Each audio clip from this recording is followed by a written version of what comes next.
to combat that, I started to eat healthier, which included a lot more vegetables and a lot less pancakes. And I also started going to the gym more. All right, go. Personally, I eat a lot of unhealthy food at the cafeteria just because it's available and it's what tastes the best. And I also keep junk food in my room because it's processed and it's an easy grab when I'm running between classes or other activities. I also have a difficulty trying to find time to go to the gym between my classes and other activities. And I think that if that continues, I will have a harder time in life later on with cardiovascular and respiratory, etc.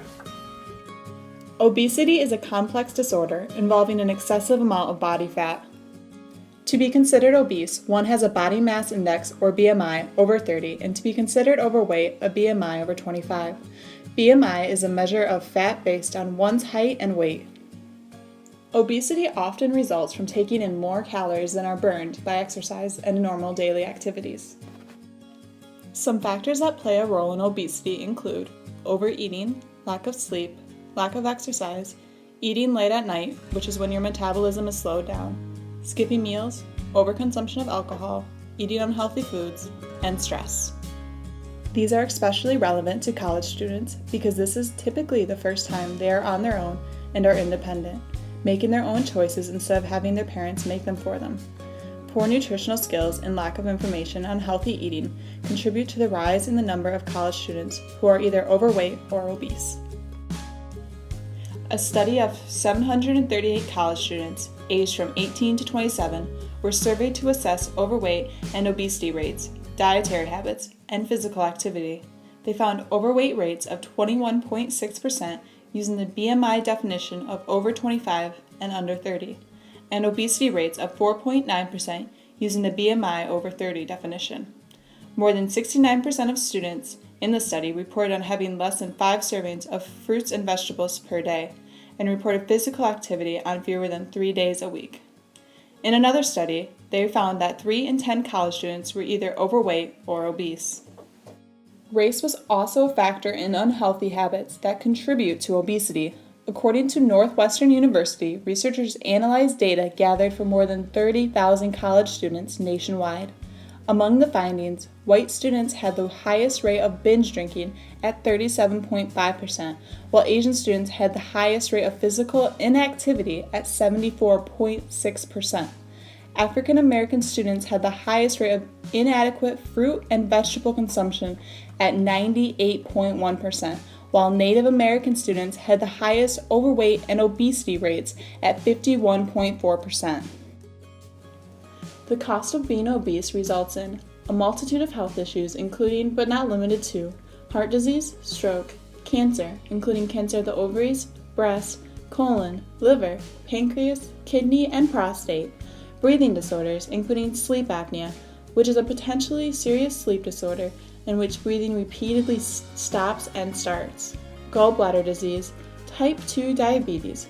Also, lifestyle changes can take place, including depression, disability, shame and guilt, social isolation, and lower work achievement.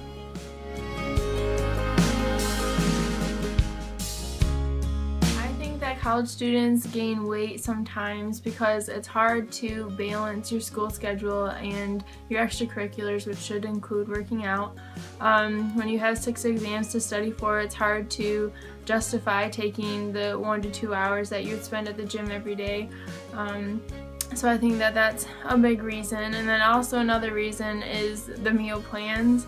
Since we do have to pay so much for them, we want to get our money's worth. So we eat the 3 bowls of ice cream that are free. So I think that WEGI should maybe change that too. I think college kids are out of shape because they get caught up with their studies, part-time jobs, and drinking. So that's probably why they get out of shape. College kids gain weight because they don't have their parents around to tell them not to eat crappy food late at night when you leave the library at 12. And I'm poor, so I go to McDonald's a lot and eat a lot of nuggets and cheeseburgers. We took a poll on the unhealthy habits of 20 students here at Aquinas. We asked them to list all of the factors they thought contributed to them being unhealthy. The results for each contributor are as follows. Not understanding what their bodies need nutritionally to be healthy. 8 in 20 students felt that this was a contributor to their unhealthy habits. 2 in 20 of the students felt that cheap food coupons and offers contributed to their unhealthy habits. Eating late at night. 18 in 20 students listed this as a contributor. Eating unhealthy cafeteria food. 13 in 20 of the Aquinas students listed this as a contributor to their unhealthy habits. 4 in 20 students felt that energy drinks contributed to their unhealthy habits. This is only 20% of the students we asked. 1/3 of the students we polled felt that drinking excessive amounts of alcohol contributed to their unhealthy habits. Fast food delivery to dorm rooms was a contributor for just under half of the students we polled. Lack of exercise is a contributor to 13 in 20 of the students at Aquinas. 85% of the students felt that poor nutritional skills and education led to them being unhealthy. Skipping meals throughout the day was a factor listed by 11 of the 20 students we polled. There was a 50-50 split between the students on poor sleep habits and sleep deprivation as a contributor. 8 of the 20 students listed keeping unhealthy snacks and food on hand in their dorm rooms as a factor.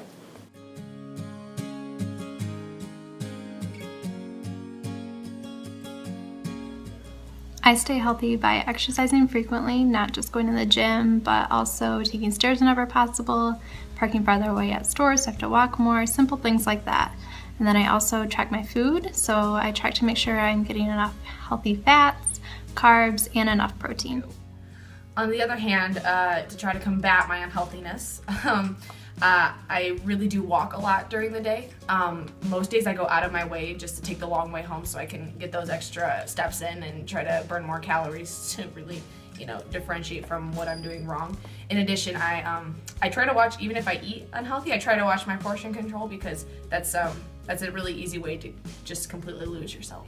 I stay healthy by watching what I eat. As a commuter, I don't have the temptation that the cafeteria brings, so I'm able to make and choose my own healthy options. To stay healthy, I participate in women's lacrosse for Aquinas. All year we practice and play games, and over the winter we do like a whole season full of CrossFit training.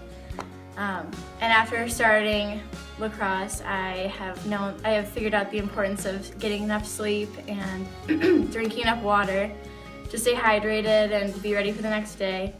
And I also stopped drinking a lot after my first year of college because I realized what it was doing to my body, and it wasn't good for me, and it wasn't helping our team at all. So limiting the amount of drinking that I do of alcoholic beverages has really helped me stay healthy.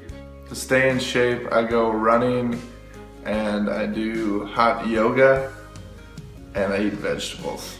I stay healthy by exercising. Usually that includes either biking or walking my dogs. And I also try to get an appropriate 7-8 hours of sleep because that's the recommended healthy amount of sleep. So by getting that, I'm staying healthy. To stay healthy now, I have started and continue to eat healthier foods. And I started going to this thing, it's called a salad bar. I thought it was like a bar, so I went, but it wasn't. And I found out that if you put enough ranch on the lettuce, then it kind of tastes good sometimes. They have cheese too, but there's no beer.